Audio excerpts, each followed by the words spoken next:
Ano ba to? Sinong nagluto ng itlog na to? Ang boses ni Gloria ay dumadagundong sa hangin, matalim tulad ng basag na salamin.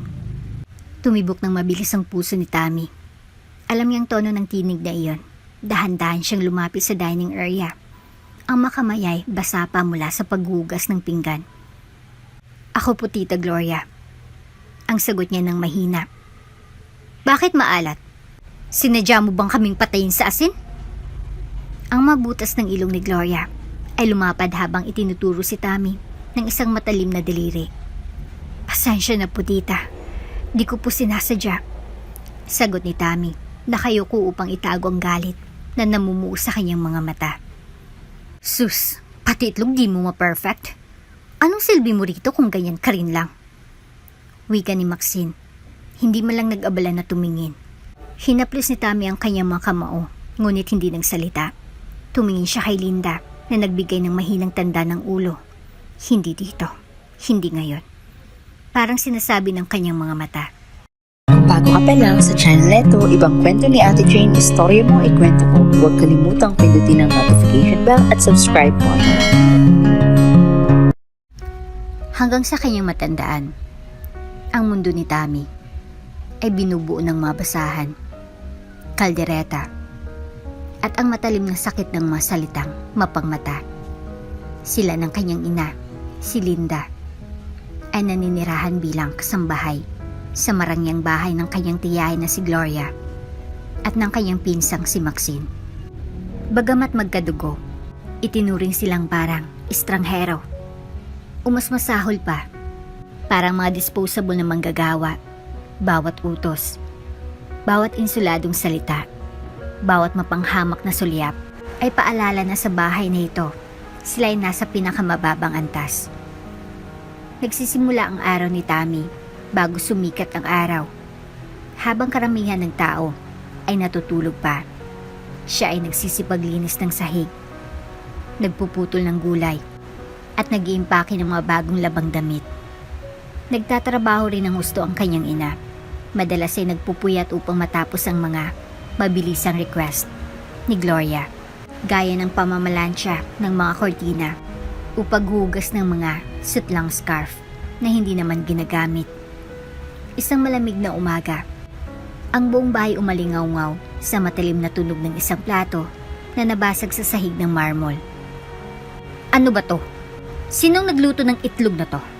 Ang boses ni Gloria ay dumadagundong sa hangin, matalim tulad ng basag na salamin. Tumibok ng mabilis ang puso ni Tammy. Alam niya ang tono ng tinig na iyon. Dahan-dahan siyang lumapit sa dining area. Ang makamayay basa pa mula sa paghugas ng pinggan. Ako po, Tita Gloria. Ang sagot niya ng mahina. Bakit maalat? Sinadya mo bang patayin kami sa asin? Ang butas ng ilong ni Gloria ay lumapad habang itinuturo si Tammy ng isang matalim na daliri. Pasensya na po, Tita. Di ko po sinasadya. Sagot ni Tammy, nakayuko upang itago ang galit na namumuo sa kanyang mga mata. Ang tawanan ni Maxine ay tumunog. Ang mga matay nakatutok sa kanyang cellphone. Sus, pati itlog di mo ma-perfect? Anong silbi mo rito kung ganyan ka rin lang? Aniya, hindi man lang nag-abala na tumingin. Hinaplos ni Tammy ang kanyang mga kamao, ngunit hindi nagsalita. Tumingin siya kay Linda na nagbigay ng mahinang tanda ng ulo. Hindi dito, hindi ngayon. Parang sinasabi ng kanyang mga mata. Nung gabing iyon, habang sila'y nakahiga sa kanilang maliit na bunk bed, lumingon si Tammy kay Linda.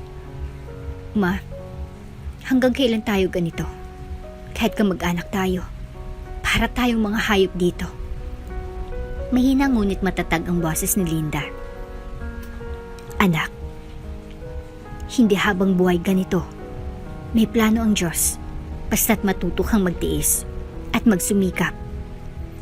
Ngunit ang mga mata ni Tammy ay puno ng ibang nararamdaman. Tigas ng loob. Ma, hindi ko nahintayin ang plano ng iba. Ako ang gagawa ng paraan para makaalis tayo rito. Walang pinagkaiba ang sumunod na araw. Nagising si Tammy ng maaga upang maghanda ng agahan, maglinis ng bahay, at iyaking wala ni isang kulubot ang masutlang kasuotan ni Gloria. Ang kanyang katawan ay masakit. Ang madaliri ay nanlalamig mula sa paghugas ng mga pinggan, at ang kanyang tiyan ay umungol sa gutom, pero patuloy siyang gumagalaw. Mamaya ng hapon, isang sakon ang naganap. Isang puting satin na gown na designer ni Gloria ay nasira habang nilalaba. Ang isang pulang blouse ay kumalat ang tinta at tinapunan ang gown ng mga pink na mantsa.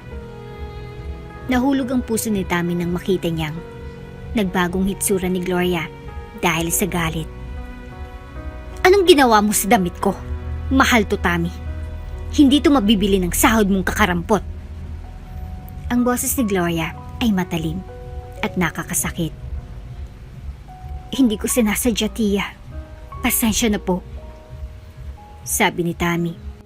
Tumayo si Linda sa harap ni Tammy upang protektahan siya. Nakayuko ang ulo ni Linda. Ang mga kamay ay magkasama sa isang pakiusap. Ngunit hindi kumalma si Gloria.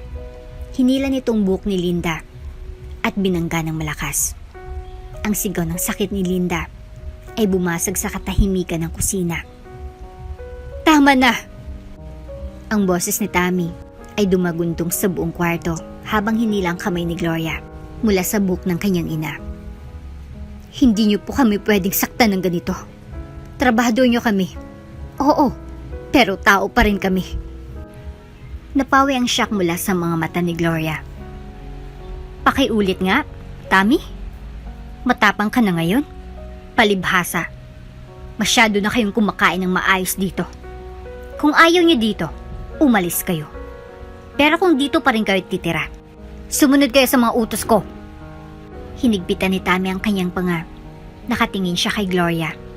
At sa unang pagkakataon, hindi siya umiwas ng tingin. Noong gabing iyon, habang kumakain sila ng konting pagkain na binili gamit ang kanilang sariling pera, hindi pa rin mapigil ni Tammy ang galit.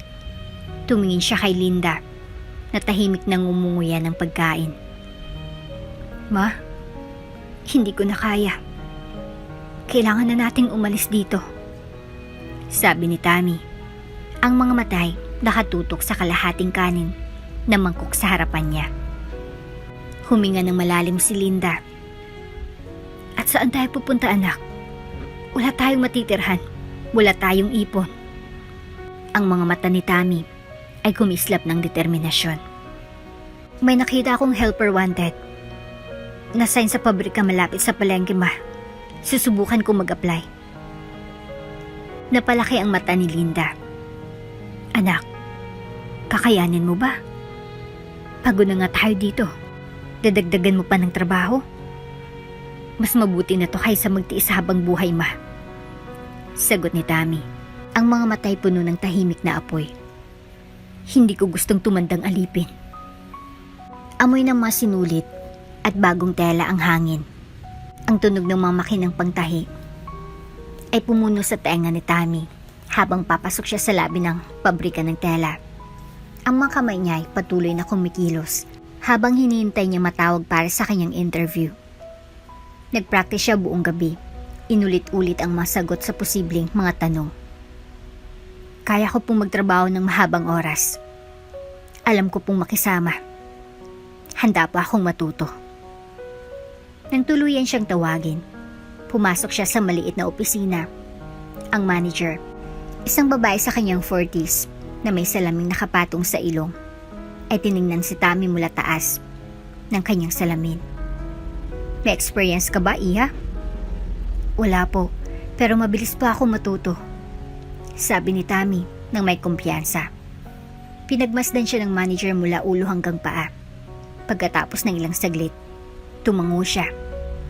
Okay, pasok ka na bukas. Nagdilim ang mata ni Tammy. Salamat po. Salamat po talaga, sabi niya habang yumuyuko at paulit-ulit na nagpapakumbaba. Mahirap ang kanyang unang araw. Nag-handle siya ng mga bolt ng tela at tumulong sa production line. Mabilis ang takbo ng trabaho. Ang mga braso niya ay napapagod mula sa pagbuhat ng mabibigat na roll ng tela. Ang madaliri niya, masakit mula sa pagputol ng mga sinulit. Pero bawat pagpintig ng sakit ay may halaga. Mas mahalagang araw na ngayon ang kailangan harapin ni Tammy. Magigising siya ng maaga para tapusin ang magawaing bahay sa bahay ni Gloria. Pupunta sa trabaho at babalik sa gabi para tapusin ang manatirang gawain. Ang kanyang katawan ay sumasakit sa mga lugar na hindi niya alam na umiiral. Pero hindi siya nawala ng determinasyon. 3 linggo ang lumipas. Tinawag siya ng kanyang supervisor, si Mr. Santos, sa opisina niya. Tammy, napansin ko yung sipag mo. Gusto kitang gawing line leader. Mas mataas ang sahod, pero mas mataas din ang responsibilidad. Pumintig ang puso ni Tammy. Handa po ako, sir. Gagawin ko po ang lahat ng makakaya ko. Maliliit man, pero mahalaga ang mga tagumpay ni Tammy. Sa unang pagkakataon, iniabot niya kay Linda ang isang maliit na brown envelope. Ma, ito po, pambili ng bigas at ulam natin ngayong linggo. Tumuloy ang maluwas sa mata ni Linda. Anak, ang layo na nang narating mo. Pero matatag ang tingin ni Tammy. Hindi pa tuma. Malayo pang pupuntahan natin. Ang buhay ni Tammy sa pabrika ay naging isang araw-araw na laban. Pero nakikipaglaban siya ng tahimik at matatag. Bilang line leader, siya nang namamahala sa mga gawain ng 10 ibang manggagawa. Nagtuturo siya sa mga bagong hire, nag-aayos ng mga issues sa production, at tinitiyak na natutugunan ang mga kota. Iginagalang siya ng mga katrabaho hindi lang dahil sa kanyang titulo, kundi dahil sa sipag at dedikasyon sa trabaho. Isang araw, nasira ang makina sa kanyang section. Tumigil ang production. Ramdam ang tensyon sa hangin habang ang mga manggagawa ay tumingin kay Tammy para sa gabay. Okay, kalma lang. Tawag ni Tammy. Pumapalo sa mapalad upang makuwang atensyon ng lahat. Yumuko siya sa tabi ng makina. Sinisiyasat ito na parang isang bihasang technician. Ray, pakikuha ng wrench sa toolbox. Maylin, tanggalin mo muna yung mga tela para walang maipit. Sa kaalaman at kalmadong paraan, ginabayan ni Tammy ang kanyang team pagkatapos ng ilang pag-aayos. At maraming pawis. Muling umandar ang makina.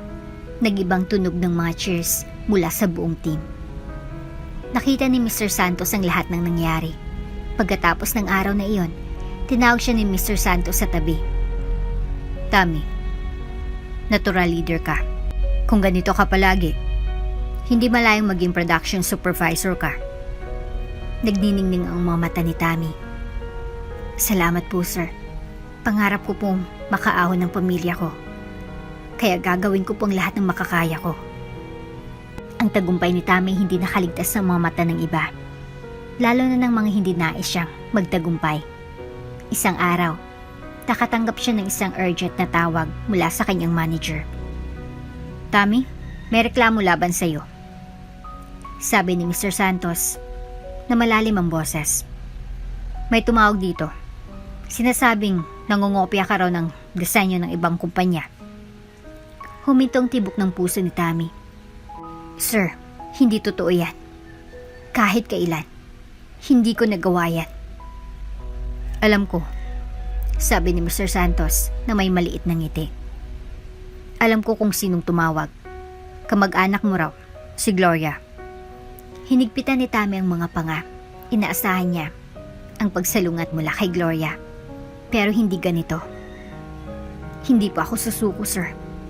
Hindi po nila ako mapapabagsak. Tulad ng sinabi niya, lalo pang bumuti ang performance ni Tammy. Ang production line na hawak niya ay naging isa sa mga pinakamagaling sa pabrika. Hindi na siya basta isang leader. Siya nang naging halimbawa na sinusundan ng lahat. Dahil sa dagdag na sahod mula sa kanyang promotion, nagdesisyon siyang magrenta ng isang simpleng apartment at tuluyan nang umalis sa bahay ni Gloria. Ma, aalis na tayo, sabi ni Tammy habang iniabot kay Linda ang susi ng kanilang bagong tahanan. Tumatakbo ang mga luwas sa mukha ni Linda. Anak, Akala ko mananaginip lang ako ng ganito. Salamat, Tami. Puno ng galak ang puso ni Tami habang siya at si Linday nagsisimulang manirahan sa kanilang maliit ngunit tahimik na apartment. Hindi ito magarbo, pero kanila ito. Ang bawat sulok, bawat dingding, at bawat piraso ng kasangkapan ay simbolo ng kalayaan. Masimple ang kanilang bagong rutina. Si Tami nagigising ng maaga, pero hindi para maglinis kay Gloria. Nagluluto siya ng agahan para sa kanya at sa kanyang ina. Tinatangkilik ng bawat kagatang pagkain na hindi niya kailangang lutuin para sa ibang tao. Tuwing gabi, ang mga pangarap ni Tami ay lumalaki. Sa araw, nagsusumikap siya sa pabrika. Sa gabi, nag-aaral siya ng mga sewing tutorials online at nag-experiment sa sarili niyang mga disenyo. Ang una niyang likay, isang simpleng blouse para kay Linda. Gamit ang mga tela mula sa pabrika, ang mukha ni Linda ay nagniningning ng suotin ito. Anak, ang ganda. Para akong mamahaling donya sa suot na ito. Ngiti-ngiti si Linda. Simula pa lang yan, ma. Ngumiti si Tami, ang mga matay kumikislap ng ambisyon. Balang araw, magiging sikat na brand ang magawa ko. Ang pressure ay dumating ng malakas kay Tami isang Lunes. 3 makina ng pabrikang nasira ng sabay-sabay. Kung walang mga ito, maabalang mga deadlines at magkakaroon ng multa. Ang pasensya ng supervisor ay unti-unti nang nauubos. Ayusin mo yan, Tami. O baka kailanganin kitang palitan. Banta ni Mr. Santos. Dumagundong ang puso ni Tami. Ngunit tumanggi siya na magpanik. Tinipon niya ang kanyang team. Walang aalis. Magtulungan tayo. Ayusin natin ito. Hinati nila ang mga gawain. Si Tami ang nag-coordinate ng mga repairs. Habang ang iba ay manual na nagtahi ng mga piraso para magpatuloy ang production. Pagkatapos ng araw, naayos ng mga makina. Pagkatapos, nilapitan siya ni Mr. Santos na may ngiti sa labi. Impressive work, Tami. Malapit ka nang maging supervisor. Nag-curve ang labi ni Tami sa isang ngiti. Hindi lang ito para sa kanya, para kay Linda, para sa bawat gabing hindi siya natulog at tiniis ang lahat ng hirap. Isang gabi, habang nagtatahi si Tami sa blouse para sa kanyang unang personal collection, tumunog ang doorbell. Bigla siyang napatalon. Hating gabi na. Sino kaya ito? Binuksan niya ang pinto at napaatras. Nakita niya si Maxine na nakatayo sa labas. Ang mga matay namumugto mula sa pag-iyak. Ang mga damit ay magulo at magkasabog. Tami, tulungan mo kami. Na-foreclose yung bahay namin. Wala na kaming matutuluyan. Nagpitik ang mata ni Tami. Saglit niyang naisip ang bawat insulto, bawat mapanghamak na utos, at bawat pahirap na ibinato sa kanya ni Maxine at Gloria. Wala na kayong matutuluyan? Tanong ni Tami, na may tono na hindi pagkakaintindi. Gusto mong malaman kung anong pakiramdam ng walang matirahan, Maxine? Kasi alam ko kung anong pakiramdam nun. Nanginginig ang malabi ni Maxine. Alam kong mali kami. Pero Tami, kung ayaw mo, wala na kaming pupuntahan. Nagmumula-mula sa likod si Linda. Ang kanyang boses ay malumanay ngunit puno ng pangunawa. Anak, kung may pagkakataon tayong tumulong, tulungan natin. Kinapit ni Tami ang kanyang kamao. Ang puso ay naglalaban sa galit at awa. Pasok kayo, mahina niyang sabi. Ang mga mata ni Maxine ay gumislap. Ang mga luhay dumadali sa kanyang mga pisngi. Salamat, Tami.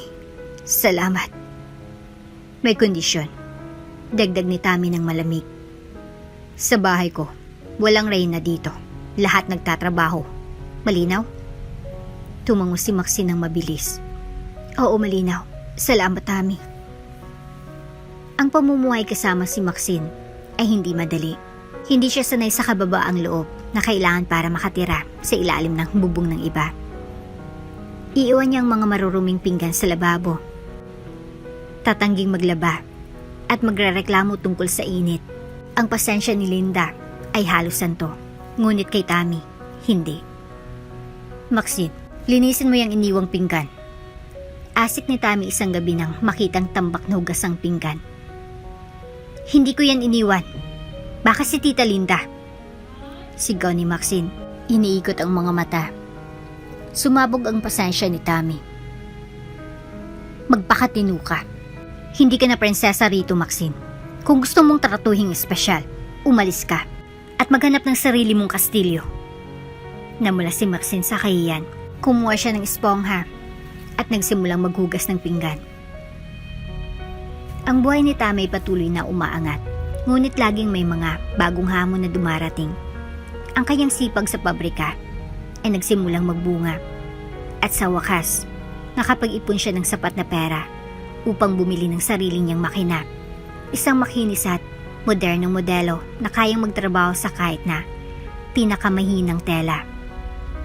Ang mga gabi ni Tammy ngayon ay ginugugol sa pagtatahi ng mga prototype para sa isang maliit na clothing line na pinapangarap niyang ilunsad. Isang gabi, tinawag ni Mr. Santos, ang kanyang manager, ang buong staff para sa isang anunsyo. May contest tayo na sinalihan ng mga designers mula sa iba't ibang lugar. Paliwanag niya. Ang mananalo ay makakakuha ng pondo at pagkakataon na ipakita ang kanilang mga disenyo sa pinakamalaking fashion event sa lungsod. Kung may pangarap kayo sa fashion, ito na yung pagkakataon nyo. Bumilis ang tibok ng puso ni Tammy. Ito na yon. Ito na ang pagkakataong hinihintay niya. Nang gabing yon, hindi siya nakatulog at nag-sketch ng mga ideya. Nagme-measure ng tela at gumugupit ng mga pattern. Ang mga kamay ni Tammy ay gumagalaw na parang makina. Bawat tahi ay puno ng pag-asa at layunin. Lumapit ang deadline ng competition at sa bawat araw na lumilipas, ang excitement ni Tammy ay tumataas. Ngunit 2 araw bago ang submission, dumating ang sakuna. Nasira ang kanyang sewing machine. Pumintig ang puso ni Tammy habang sinusubukan niyang ayusin ito. Ngunit ang needle machine ay hindi gumagalaw.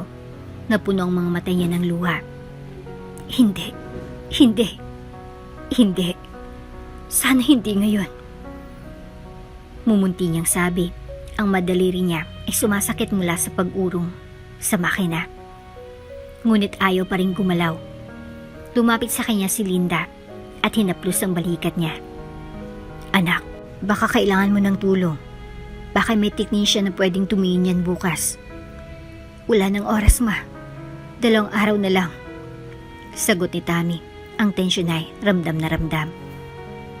Anak, ikaw pa? Ilang beses ka na bang nakasurvive sa mas mahirap pa rito? Magpahinga ka muna. Bukas, may paraan. Wikan Linda. Malalim na huminga si Tammy at tumango. Nagstay siya hanggang umaga. Nag-research ng repair tutorials online. Nang magising siya, naayos din niya ito nang mag-isa. Ang araw ng fashion competition ay dumating na. Bitbit ni Tammy ang kanyang garment bag na may 3 piraso ng kanyang pinakamagagandang disenyo. Isang sleek evening gown, isang bold streetwear outfit, at isang timeless office-ready dress. Punong-puno ng tao sa hall. Bawat isa ay nagpapakita ng kanilang koleksyon. Parang mga magulang na pinagmamalaki ang mga tagumpay ng kanilang mga anak. Ang mga modelo ay naglalakad sa runway na suot ang disenyo ng bawat kalahok. Tumitig si Tammy sa mga likha ng iba habang ang audience ay namamangha. Next up, we have Tammy Cruz. Anunsyo ng MC. Ang puso ni Tammy mabilis habang ang 3 modelo niya ay lumakad sa runway. Ang bawat hakbang ay parang kaluskos ng kulog sa kanyang tenga. Ang mga mata ng tao ay nagsusunod mula sa isa hanggang sa isa pang outfit. May sandaling tumigil at pagkatapos ang malakas na palakpakan. Ang dibdib ni Tammy ay punong-puno ng emosyon. Nagawa niya ito. Nakita nilang halaga niya. Nag-usap ang mahurado ng matagal. Ang mga kamay ni Tammy nanginginig habang tinitingnan ni silang nagbubulungan. Tinitingnan ang kanilang mga notes at itinutok ang kanilang mga mata sa kanya. At ang nanalo ng New Designers Award ngayong taon ay... Ang boses ng MC ay bumangon sa loob ng hall. Pinalalaki ang suspense. Tommy Cruz! Bumagsak ang tuhod ni Tommy. Tinakpan ng bibig ng dalawang kamay. Ang boses ni Linda ay bumulong sa kanyang isipan. Basta't matuto kang magtiis at magsumikap. Dumadala yung maluwas sa mga pisngin ni Tommy habang papalapit siya sa entablado. Ang mga kamera ay kumikislap. Ang mga kamay ay nanginginig habang nilalapitan siya. Ang puso niya ay parang sasabog sa pasasalamat. Para kay Mama. Bulong niya sa sarili. At sa pag-akyat ni Tommy sa tagumpay ay hindi na lang pangarap. Ito ay kanyang realidad. Ginamit niya ang premyo mula sa kompetisyon upang ilunsad ang sarili niyang clothing line. Linda's Legacy, na ipinangalan sa kanyang ina. Ang launch ay isang malaking spectacle. Mga kaibigan, mga kasamahan sa pabrika, ay pati na rin sa mga dating katrabaho dumating upang magbigay ng suporta. Ang mga pinakamagagandang disenyo ni Tommy ay nakalagay sa mga manikin at bawat piraso ay may maliit na nakasaing na label na nagsasabing Linda's Legacy. Isang araw si Tommy ay nakatayo sa likod ng cashier sa kanyang butik. Narinig niyang mapamilyar na boses ni Gloria at Maxine. Ganda ng madamit, Ma. Bulong ni Maxine. Oo nga, pwede nating bilhin to sa installment, di ba? Sagot ni Gloria na nag-aalalang tumawa. Nagkatinginan si Tommy at sila. Parang tumigil ang oras nang maalala niya ang bawat pagdurusa at sakit na idinulot nila. Ngunit pagkatapos, nakita niyang parang ngumiti si Linda mula sa kanyang isipan. May tutulong ba ako sa inyo, tita? Maxine? Ang boses ni Tommy ay kalmado, matatag, at hindi matitinag. Pasensya na kung istorbo kami. Sabi ni Gloria, ang mga matay, nakatulong at palabas. Alam kong mali kami noon, pero may trabaho ba kayong pwedeng para sa amin? Ang mga mata ni Tommy kumikislap ng isang hindi masasabing damdamin, ngunit tumango siya ng dahan-dahan. Kung gusto niyong magtrabaho dito, may kondisyon. Ang mga mukha ni Gloria at Maxine ay naging tensyonado, nag-aabang ng sagot. Dito, lahat nagtatrabaho ng pantay-pantay. Walang reyna. Kung handa kayong sumunod, welcome kayo rito. Pareho silang tumango. Hindi na nagkaroon ng alinlangan. Tahimik ang puso ni Tommy. Sa unang pagkakataon, wala siyang galit kay Gloria at Maxine. Lumipas ang mga buwan na nagtatrabaho sila sa kanyang tindahan. Nagpo-folding ng mga damit, nag-aayos ng mga racks, at tumatanggap ng mga order mula sa mga customer. Wala nang mga araw ng kanilang mataas na tingin sa sarili. Sila'y naging mapakumbaba at nakita ni Tommy ang pagbabagong iyon. Isang gabi, habang papasara ang tindahan, nilapitan ni Gloria si Tommy. Salamat, Tommy. Hindi ko alam kung may makakapagpatawad pa sa amin. Lumambot ang mata ni Tommy. Tita, minsan mas mabigat ang galit kaysa pagpapatawad. Pinili ko nalang na gumaan ang buhay ko. Niyakap nilang isa't isa sa unang pagkakataon sa mga taon. Hindi ito agad-agad na pagkakasunduan, ngunit ito isang simula. Isang buwan nang lumipas, nag-vibrate ang cellphone ni Tommy. Isang email mula sa isang international fashion agency. Nakita nila ang kanyang mga gawa online at inimbitahan siya na ipakita ang kanyang koleksyon sa New York Fashion Week. Ang kamay ni Tommy ay nanginginig habang binabasa niyang mensahe paulit-ulit. Ma! Tingnan mo to! Sigaw niya. Tumakbo patungo kay Linda na may hawak na cellphone. Ang mukha ni Linda ay nagniningning nang mabasa ito. Ang mga luha ay puno sa kanyang mga mata. Anak, sabi ko nang may plano ang Diyos para sa'yo. Habang nag-iimpake si Tommy para sa New York, tinitigan niya ang kanyang ina. Ma, hindi na tayo nangangarap lang. Tayo nabubuhay ng pangarap. Ang kanyang flight patungong New York ay naging simula ng isang bagong kabanata. Hindi na siyang katulong na may mga paltos sa mga kamay. Siya na ngayon si Tommy Cruz, designer, mangarap, at patunay na walang hirap na makakapigil sa isang pusong determinado na magtatagumpay. At dito na nga po nagtatapos ang ating kwento. Hanggang sa muli. Shoutout nga po pala kay Sir Jun Pantilano. Ang sabi niya, ang tagal mong nawala, Jane 3. Miss na miss ko na kwento mo. Happy Holidays, Jane 3. Maraming salamat po, Sir Jun, sa walang sawang pakikinig sa aming mga kwentong pag-ibig. God bless po. Kung bago ka pa lang sa channel neto, ibang kwento ni Ate Jane, istorya mo, ikwento ko. Huwag kalimutang pindutin ang notification bell at subscribe button.